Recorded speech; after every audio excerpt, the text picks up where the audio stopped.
ketahuilah bahwa aku tuh sangat merindukan orang-orang yang rindu kepadaku. Jadi begini, apa caranya ya untuk bisa mengetahui bahwa Allah itu merindukan kita? Apa? Bismillahirrahmanirrahim. Wa innama hubbibah, dan hanya saja dibikin, ditakdirkan dicintai, ilahi kepada itu kanjeng Nabi An-Nisa, siapa para perempuan, fahanna maka menjadi gandrung itu Nabi, ilaihinna kepada itu mereka nisa, li'annahu karena sungguhnya itu hubbun Nabi itu mimba bihani nilkulillah juz'ihi, ialah termasuk bab tentang adanya gandrungan dimensi universal ila juz'ihi terhadap dimensi partikularnya. Oke ya. Disebutkan bahwa sesungguhnya ada 3 hal yang Nabi itu ditakdirkan untuk mencintai 3 hal tersebut, yaitu yang pertama perempuan, yang kedua itu adalah wewangian, dan yang ketiga itu sholat. Oke. Sekarang kita mengulas tentang kenapa cinta Nabi kepada perempuan itu menjadi nomor 1 dalam urutan 3 hal yang dicintai. Kenapa yang disebut pertama kali itu adalah perempuan? Oke, begini.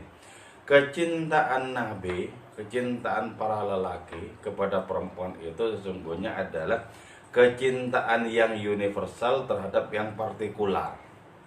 Artinya begini, bukankah sebenarnya perempuan itu diciptakan dari laki-laki di dalam asal-usul penciptaannya? Jadi Siti Hawa diciptakan oleh Allah Ta'ala dari tulang rusuknya Nabi Adam. Jadi kecintaan Adam kepada Hawa, kecintaan laki-laki terhadap perempuan itu tak lain adalah cintanya keseluruhan terhadap bagian, cintanya yang universal kepada yang partikular, kepada bagian dari dirinya sendiri. Nah, itu sesungguhnya sangat sekali masuk akal, sangat sekali masuk akal. Misal kecintaan orang tua kepada anak, di mana anak itu diwujudkan oleh Allah Ta'ala lewat orang tua. Nah, itu sangat masuk akal. Kenapa? Cinta kepada bagian dirinya sendiri sangat masuk akal.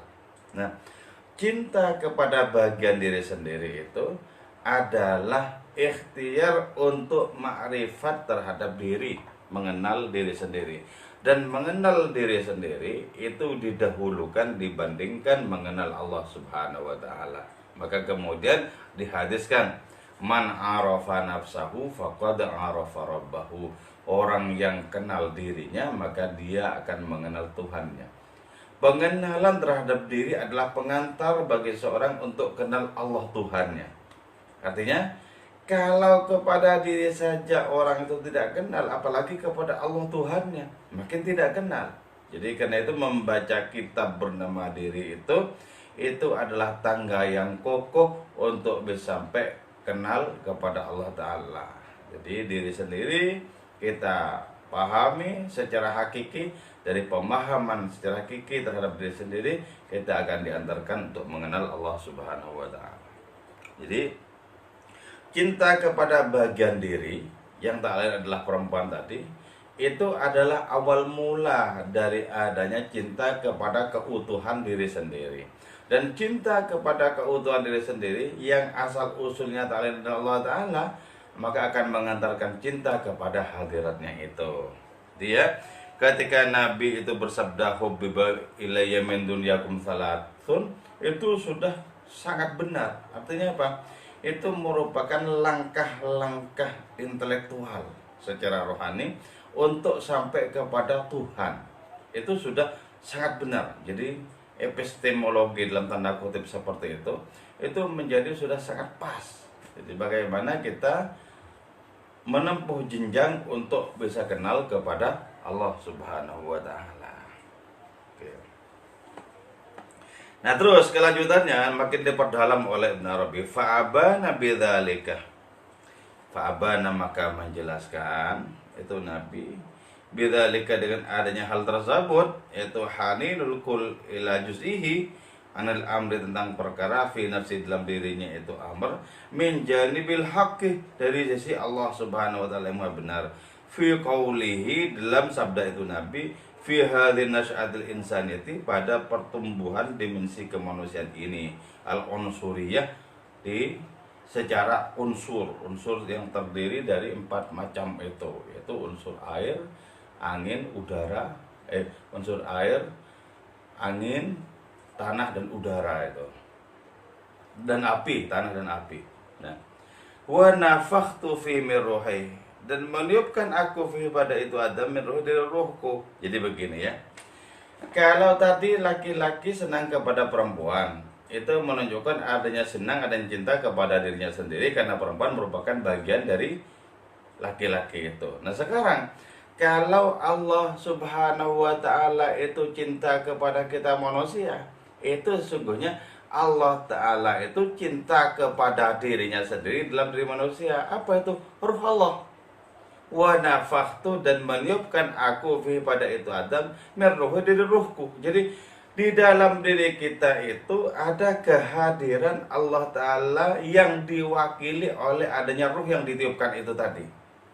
Jadi dalam diri manusia itu ada bayang-bayang kemahahadirannya. Karena itu kemudian ketika Allah Ta'ala mencintai manusia, ketika Allah Ta'ala itu merindukan manusia, itu tak lain adalah min haninil kulli ila juz'ihi, termasuk kecintaan, kegantungan yang universal kepada yang partikular. Jadi ini dari semula pembahasan tentang cintanya laki-laki kepada perempuan, karena laki-laki itu asal usulnya perempuan, sementara perempuan merupakan bagian dari laki-laki. Kemudian ditarik kepada pembahasan yang lebih dalam Ibnu Arabi, bahwa sesungguhnya cinta Allah kepada manusia adalah cinta dia kepada bagian dirinya sendiri, cinta dia kepada rohnya sendiri yang ada dalam diri manusia. Itulah sebabnya tanpa kehadiran roh di dalam diri manusia, maka manusia tidak akan bisa memproduksi kebaikan-kebaikan. Jadi kalau kita memproduksi kebaikan, itu karena ada potensi ilahiyat dalam diri kita untuk memproduksi kebaikan. Apa itu? Yaitu roh yang ditiupkan oleh Allah Subhanahu wa Ta'ala kepada diri kita. Nah dari situ kemudian kita bisa memproduksi kebaikan sebagaimana Tuhan asal usul kita yang selalu memproduksi kebaikan-kebaikan itu. Jadi karena itu ya, semakin mirip kita dengan Allah Subhanahu wa Ta'ala dalam perkara potensi ya, dalam perkara akhlak, dalam perkara sifat, semakin mirip kita dengan Allah Subhanahu wa Ta'ala dalam perkara sifat itu tadi, maka akan semakin banyak kita memproduksi kebaikan-kebaikan. Jadi karena itu tugas kita adalah apa? Allah sudah meletakkan antena dalam diri kita agar kita terhubung secara spiritual dengan hadirnya. Maka tugas kita itu adalah memperbesar arus antena yang menghubungkan antara kita dan Allah Ta'ala. Diperbesar ya. Semakin besar arus keterhubungan rohani kita dengan Allah Subhanahu wa Ta'ala, semakin banyak kita mengejawantahkan sifat-sifat Allah Ta'ala itu sendiri. Makin banyak. Dan makin banyak kita memproduksi adanya kebaikan-kebaikan oleh sifat ilahi dalam diri itu, maka kita menjadi semakin mirip secara spiritual dengan Allah Subhanahu wa Ta'ala. Itu yang kemudian disebutkan bahwa khalaqallahu Adama ala suratih, Allah menciptakan Adam itu dengan rupa rohani yang mirip dengan rupa Allah Subhanahu wa Ta'ala. Dan termasuk kategori sebutan Adam dalam hadis itu, lain adalah kita ini anak turunnya ini. Jadi karena itu ulaan kepada Allah Subhanahu wa Ta'ala itu akan berhasil manakala arus rohani antara kita dengan hadratnya itu begitu kuat. Jadi nanti secara otomatis akhlak Allah itu otomatis kita ejawantahkan. Kalau hubungan kita dengan hadratnya itu baik dan kuat, pasti terejawantahkan. Makanya Nabi kita, Nabi Muhammad SAW yang kita bahas dalam bab ini, itu adalah orang yang sangat representatif berkaitan dengan kehadiran Allah Ta'ala di dalam makhluk-makhluknya itu. Jadi beliaulah yang paling banyak menerjemahkan dalam bahasa tindakan nyata adanya sifat-sifat Allah Ta'ala itu. Paling banyak diterjemahkan oleh beliau. Sehingga dapat dipastikan akhlak beliau itu tak lain adalah cerminan dari akhlaknya Allah Subhanahu wa taala. Lalu karena beliau sendiri sudah mengalami dengan sepenuh hati, beliau lalu bersabda dengan menyatakan, "Takhallaqu bi akhlaqillah." Berakhlaklah kalian wahai umatku sebagaimana akhlak Allah Subhanahu wa taala. Apa yang beliau sampaikan dengan lisan dengan sabdanya ini itu sudah diawali oleh perilaku terlebih dahulu oleh beliau. Itulah sebabnya disebut sebagai uswatun hasanah, karena bahasa perilaku mendahului bahasa kata-kata. Oke ya. Jadi wa nafakhtu fi min ruhi ini menjadi sebuah alasan, menjadi argumentasi yang sangat rasional. Kenapa Allah Ta'ala itu merindukan kita, cinta kepada kita? Karena tak lain apa? Ada ruh yang sudah kadung dititipkan oleh Allah Ta'ala kepada diri kita itu. Jadi karena itu di sini kita mesti mempertegas adanya hubungan dengan Allah Ta'ala itu melalui adanya arus rohani yang semakin hari semakin kita perkuat itu tadi. Dan contoh arus rohani yang gamblang itu yang sangat kuat adalah diri Kanjeng Rasul Muhammad sallallahu alaihi wasallam. Tsumma wasafa, kemudian menjelaskan Allah nafsu terhadap diri Allah Ta'ala bisyiddati syauq, dengan sangat merindukan ila liqaihi, kepada menjumpai itu manusia ya, menjumpai fihi ya. Wa qala lil mustaqin, maka berfirman Allah Subhanahu wa taala lil mustaqin,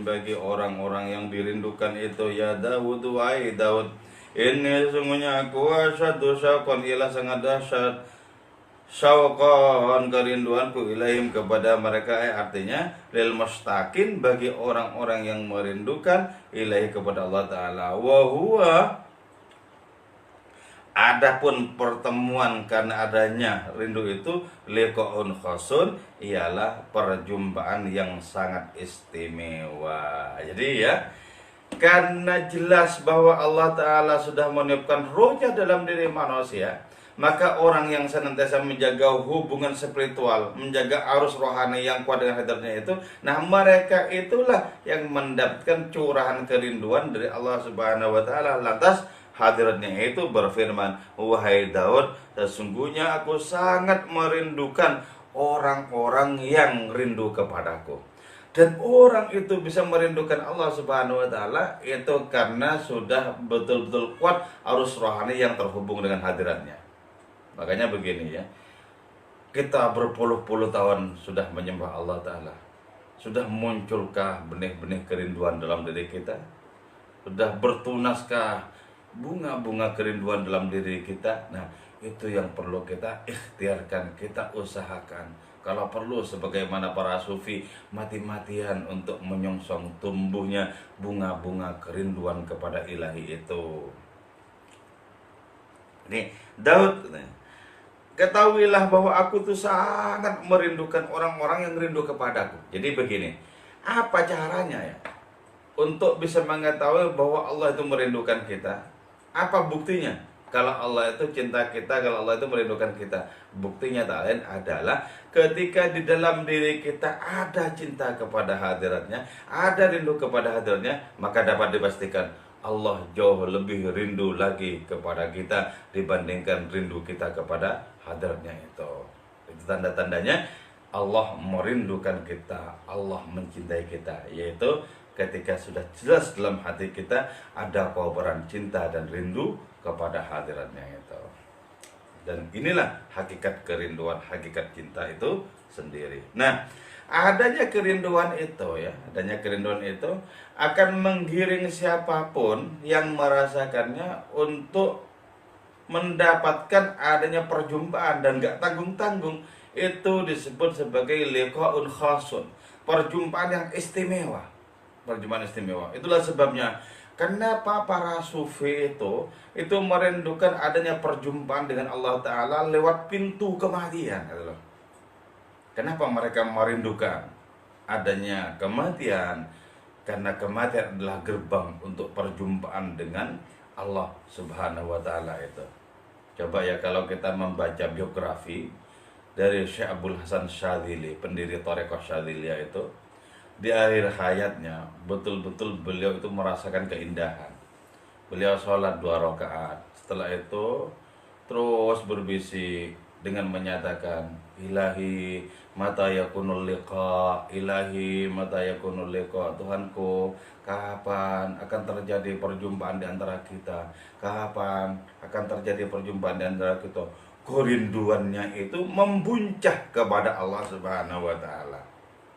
Nah, di saat itu juga dapat dipastikan Allah jauh merindukan lagi perjumpaan dengan Syekh Abdul Hasan Syadzili itu.